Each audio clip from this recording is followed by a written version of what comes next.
Hello students, देखिए जब भी हम income from house property head के अंदर जो है किसी भी हाउस प्रॉपर्टी की जो है वो टैक्सेबल इनकम कंप्यूट करते हैं तो उस हाउस प्रॉपर्टी के बारे में कुछ बातें आपको पता होनी चाहिए। सबसे पहली बात है म्युनिसिपल वैल्यूएशन के बारे में। देखिए क्या है कि आपके पास जिस भी हाउस प्रॉपर्टी की आप बात कर रहे हो उसका रेंटल जो है वो वैल्यूएशन म्युनिसिपैलिटी के अकॉर्डिंग जो है उसका अमाउंट गिवन होना चाहिए, यानी म्युनिसिपल वैल्यूएशन जो है वो गिवन होना चाहिए। अगर गिवन नहीं है तो उसको नील नहीं मानना है आपने, कब तक कि जब तक कि ये देखना है कि जो म्युनिसिपल टैक्सेस हैं क्या म्युनिसिपल टैक्सेस परसेंटेज के रूप में गिवन है और वो परसेंटेज किस बेस पर है, म्युनिसिपल वैल्यूएशन के बेस पर नॉर्मली यूज होती है। तो अगर म्युनिसिपल टैक्सेस परसेंटेज के बेस पर गिवन है तो उस परसेंटेज को म्युनिसिपल वैल्यूएशन के लिए यूज किया जाएगा। जैसे मान लीजिए आपके पास जो है वो कहते हैं कि 5000 रुपीज जो है वो आपको आपके म्युनिसिपल टैक्सेस है और वो 10% है म्युनिसिपल वैल्यू के। इसका मतलब ये है कि जो 5000 है वो 10% के अकॉर्डिंग है।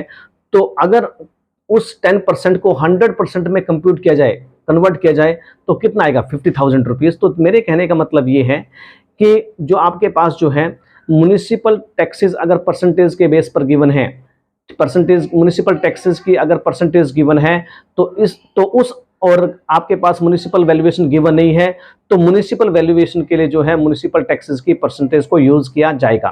सेकेंडली मोस्ट इंपोर्टेंट पॉइंट है एक्चुअल रेंट। देखिए जब भी हम म्युनिसिपल ग्रॉस एनुअल वैल्यू निकालते हैं तो एक्चुअल रेंट का मतलब होता है actual rent received.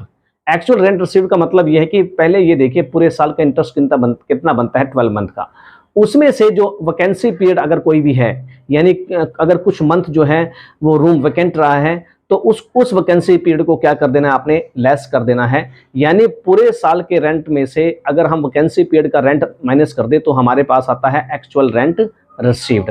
Number third most important जो बात है वो ये है कि जो वैकेंसी पीरियड होता है, वीपी का मतलब वैकेंसी पीरियड होता है, क्या उसका ग्रोस एनुअल वैल्यू पर इंपैक्ट पड़ता है। तो ये याद रखना, अगर एक्चुअल रेंट रिसीव्ड ARR, अगर एक्चुअल रेंट रिसीव्ड जो है एक्सपेक्टेड रेंट से ज्यादा है तो वो क्या होगी, वो होगी ग्रोस एनुअल वैल्यू, फिर तो कोई प्रॉब्लम नहीं है। पर ये याद रखना कि अगर actual rent received expected rent से कम है, most important, if actual rent received is less than the actual rent, तो आपने क्या करना है, आपने सबसे पहले एक्चुअल रेंट रिसीव्ड को एक्चुअल रेंट में कन्वर्ट करना है। यानी जो आपने rent of vacancy period deduct किया हुआ है उसको दोबारा से उसको इग्नोर करके पूरे साल का इंटरेस्ट लेके चलना है। और अगर पूरे साल का जब इंटरेस्ट लेके चलेंगे, अगर फिर जो एक्चुअल रेंट आएगा अगर वो ER से जो है एक्सपेक्टेड रेंट से कम है, फिर तो एक्चुअल रेंट ही जो है आपके पास जो है वो वैल्यूएशन माना जाएगा, ग्रोस एनुअल वैल्यू मानी जाएगी। पर अगर एक्चुअल रेंट जो है जो आपने वैकेंसी पीरियड को इग्नोर करके फाइंड आउट किया है वो अगर एक्सपेक्टेड रेंट से ज्यादा है तो याद रखना ARR यानी एक्चुअल रेंट रिसीव्ड ही जो है वो ग्रोस एनुअल वैल्यू मानी जाएगी। उसके बाद आती है हमारे पास म्युनिसिपल टैक्सेस के बारे में। देखिए म्युनिसिपल टैक्सेस जो है सबसे पहली बात तो ये है कि तभी डिडक्शन मिलेगी जब वो पेड किए गए हों, ना कि ड्यू। अगर ड्यू है तो डिडक्शन अलाउड नहीं होगी, पेड किए गए हैं तभी डिडक्शन क्या होगी, अलाउड होगी। सेकेंडली पेड भी ओनर द्वारा किए जाने चाहिए, ना कि किराएदार द्वारा, टेनेंट द्वारा। Only paid by the owner है तभी म्युनिसिपल टैक्सेस की क्या है, डिडक्शन अलाउड है। और मोस्ट इंपोर्टेंट ये याद रखना कि म्युनिसिपल टैक्सेस जो है अगर पेड है, चाहे पास्ट के हैं, चाहे प्रेजेंट के हैं, चाहे फ्यूचर के, सभी प्रकार के म्युनिसिपल टैक्सेस की डिडक्शन जो है वो क्या होती है, अलाउड होती है। कहने का मतलब ये है कि अगर कोई भी म्युनिसिपल टैक्सेस पेड है during the year, during the previous year, और वो ओनर द्वारा पेड किया गया है, चाहे वो पास्ट का है, प्रेजेंट का है या फ्यूचर का है, उसकी डिडक्शन अलाउड होती है। ड्यू अमाउंट की डिडक्शन कोई भी म्युनिसिपल टैक्सेस की अलाउड नहीं होती है। हमारे पास जो फिफ्थ पॉइंट है, जो इंपॉर्टेंट पॉइंट है, वो है इंटरेस्ट ऑन होम लोन। इस कंसेप्ट को अपने ध्यान से समझना है कि इंटरेस्ट ऑन लोन का, होम लोन का क्या कंसेप्ट है। देखिए पहली बात तो ये पता होनी चाहिए कि जो टोटल इंटरेस्ट होता है प्रीवियस ईयर का वो कैसे कंप्यूट करते हैं। जब भी हम प्रीवियस ईयर के टोटल इंटरेस्ट की बात करते हैं जो होम लोन होता है उसकी, तो ध्यान रखना एक तो होता है कि जो इंटरेस्ट होता है प्री कंस्ट्रक्शन पीरियड का।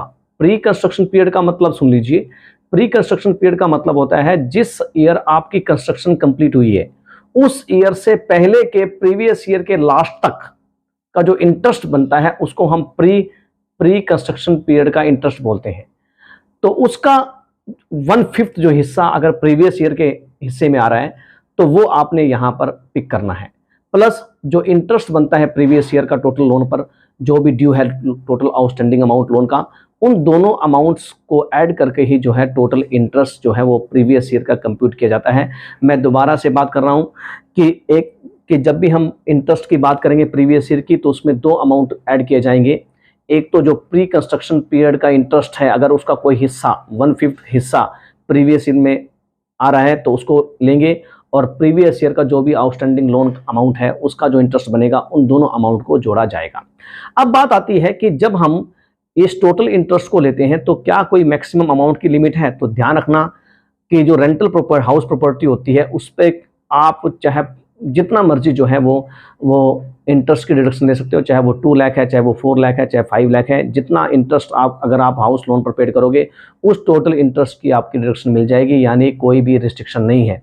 पर अगर वो हाउस प्रॉपर्टी आपकी सेल्फ ऑक्यूपाइड है, एसओ का मतलब होता है सेल्फ ऑक्यूपाइड, अगर वो हाउस प्रॉपर्टी आपकी सेल्फ ऑक्यूपाइड है तो ऐसी सिचुएशन में ध्यान रखना रिस्ट्रिक्शन है। रिस्ट्रिक्शन डिपेंड करती है कि आपने कंस्ट्रक्शन कब, आपने जो है लोन कब लिया था। अगर आपके द्वारा लिया गया, आपने 1 अप्रैल 1999 से पहले लोन लिया था, 1 अप्रैल 1999 से पहले लोन लिया था, चाहे वो परचेज करने के लिए लिया था, चाहे कंस्ट्रक्शन करने के लिए, चाहे रिपेयर या रेनोवेशन के लिए लिया था, तो ध्यान रखना 30,000 पर एनम की इंटरेस्ट की डिडक्शन अलाउड होती है, ये याद रखना। और अगर वो लोन 1 अप्रैल जो है 99 या उससे बाद लिया गया है, आफ्टर लिया गया है, अगर वो लोन लिया गया है रिपेयर और रेनोवेशन के लिए तो मैक्सिमम डिडक्शन जो है 30,000 की दी जाएगी, और अगर वो परचेज या कंस्ट्रक्शन के लिए लिया गया था तो मैक्सिमम डिडक्शन कितनी की होगी? 2 लाख की होगी। और ये याद रखना, मान लीजिए 1 अप्रैल 1999 के बाद जो है वो ओनर जो है, जो सेल्फ हाउस प्रॉपर्टी है, सेल्फ ऑक्यूपाइड हाउस प्रॉपर्टी है, उसकी कंस्ट्रक्शन के लिए भी लोन ले रहा है और रेनोवेशन के लिए भी लोन ले रहा है, तो मैक्सिमम लिमिट जो है वो 2 लाख की ही होगी। रेनोवेशन का अमाउंट का जो इंटरेस्ट बनेगा उसका, और परचेज या कंस्ट्रक्शन का जो लोन होगा उसका जो इंटरेस्ट बनेगा उसकी जो मैक्सिमम डिडक्शन है वो सिर्फ कितनी होगी? 2 लाख की होगी।